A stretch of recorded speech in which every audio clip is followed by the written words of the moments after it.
the disciples, Mary Magdalene, and the two other women, we don't typically think of them as the disciples, but I am putting them at the head of the pack and the leader of this group, because that's where they ought to be. They are grieving, undoubtedly, for all that could have been. If only Jesus were still alive. We all know that sort of grieving, don't we? I discovered something quite interesting in my study this week. The idea of resurrection of the dead in the Hebrew Scriptures will surprise you as it surprised me. Theologians say the stories of raising the dead in the Hebrew Bible have nothing to do with immortality, nothing to do with going to heaven. They are about God's justice. To restore a dead person to life is to strike a blow at mortality, but to restore a crucified person to life is to strike a blow at a system that executed the person. This is the understanding of the Bible that Jesus grew up with, you see. So to bring a dead one back to life meant that God's reign was very near. And if God's reign was very near, then the reign of the powerful and evil empire, those who crucified Jesus, was very nearly over.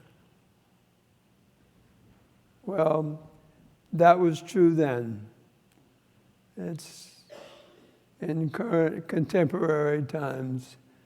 It's not so true today as we look around the world, as we watch the news. So you might ask, and what was the meaning of the empty tomb to Mary Magdalene and Peter and the other disciple? That God's justice was on the move, not just in heaven, but right here on earth. Oh, but if that would be the real meaning for us on this Resurrection Day, March 31, 2024. That's God's kingdom is on the move, that we are alive enough to be part of that movement. The disciples had a right to be afraid. Mary Magdalene had a right to want to cling to Jesus as she encountered him in the garden. They had come for a funeral, not for a revolution. They had come to grieve, not to organize a movement that would transform an evil anger empire to one of hope and compassion. They had come to grieve. And the others, we will discover later on in the weeks to come, had already gone back to their own dead and boring lives. They must have known somehow that they had lost more than a beloved friend. They had lost their best hope for a new kind of life on earth.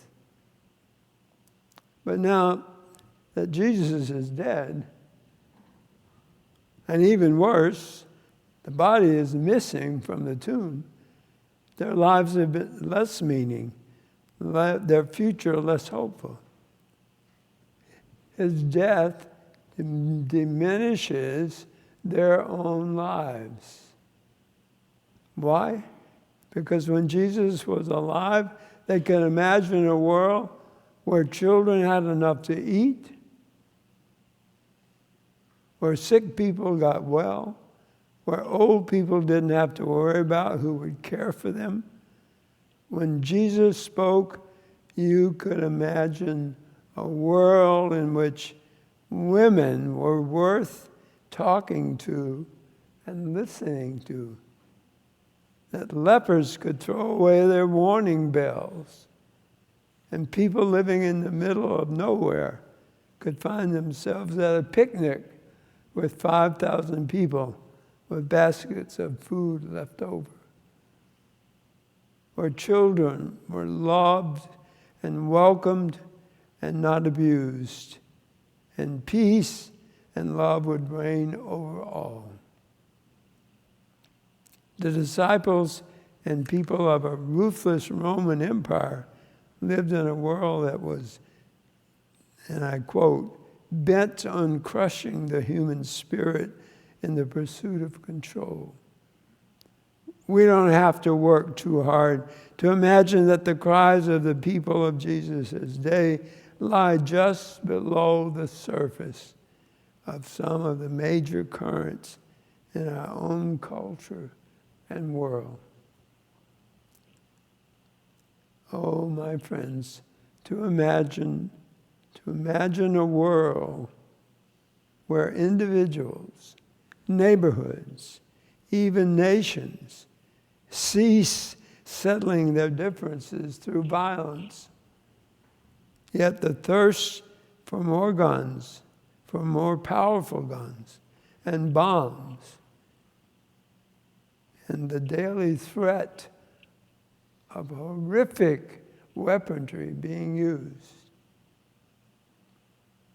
Oh, to imagine a world where those things didn't exist. To imagine a world where compassion is strong enough that would bring real and affordable health care to everyone, especially the poor, the working poor, and the children who are often turned away. To imagine a world where there is an economy in which there is no fighting over all working people getting an adequate and livable wage. Not a country where the rich get rich faster and the bottom falls out of the neighborhood. The mad pursuit of profit and greed is overcome by the desire for all people to have a good life.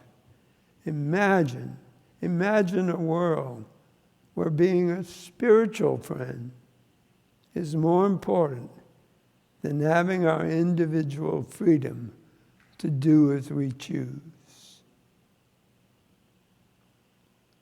The church, indeed the Christian church, those of us gathered here this Resurrection Day, are called to let go of all the ways we kill these dreams. Do we have enough hope and courage to do the work the living Christ calls us to do? Excuse me.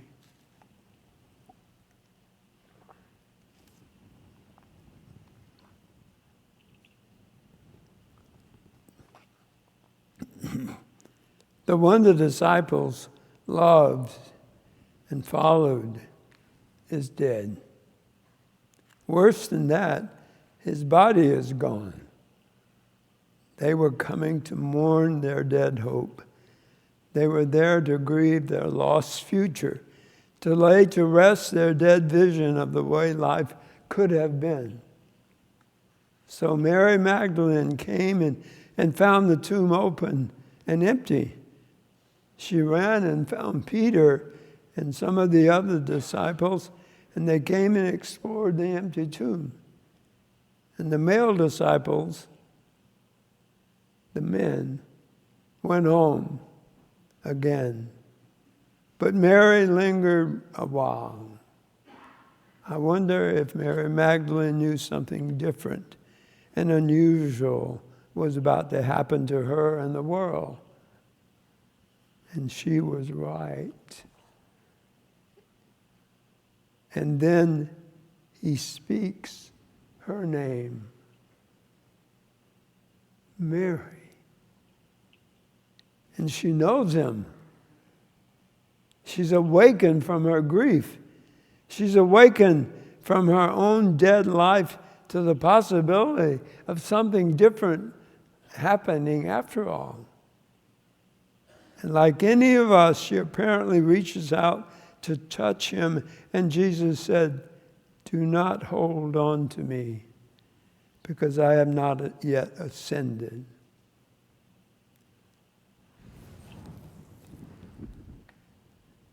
Let me be the one. Let me go to be the one who sent me. And the even greater news is that as I go, hope is alive. My mission is still alive right here on earth. That is what Mary is to go and tell the disciples. And whether you believe this part of the story in literal terms or in metaphorical ones, the idea, the hope that Jesus' way of love is not dead, but is alive and here for us to embrace and enjoy. Jesus comes to show them and us how to live fully alive, really, really alive. In the face of death, undone by a loving and resurrecting God.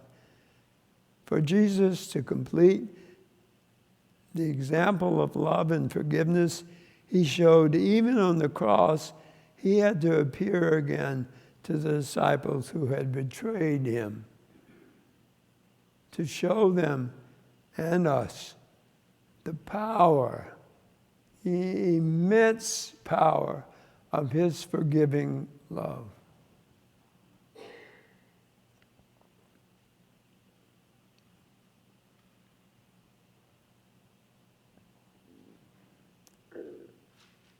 Maybe, just maybe, they too would grasp that God's action on Resurrection Day was about jump-starting a movement, a revolution of love that overcomes hate, a revolution of peace that overcomes killing, a revolution of plenty that overcomes poverty, a revolution of joy that overcomes sorrow, a revolution of unity that overcomes the brokenness and the racial division, a revolution of life, resurrected life that overcomes death. May this revolution be so in your lives and in mine today. And may the news of Christ's risenness touch the lukewarm places in all of our hearts and bring them back to life, back to being fully warm, even hot and alive. May the good news of Christ's resurrection touch the dead spots in our lives and bring them back to life, so that you become part of the good news that flows forth from this place today. May you be light in all the places that are only darkness for many of those who will meet together this week. May you be breath and hope for those who have no hope, or those who are losing hope in all that has given them some assurance that life is worth the living. Amen.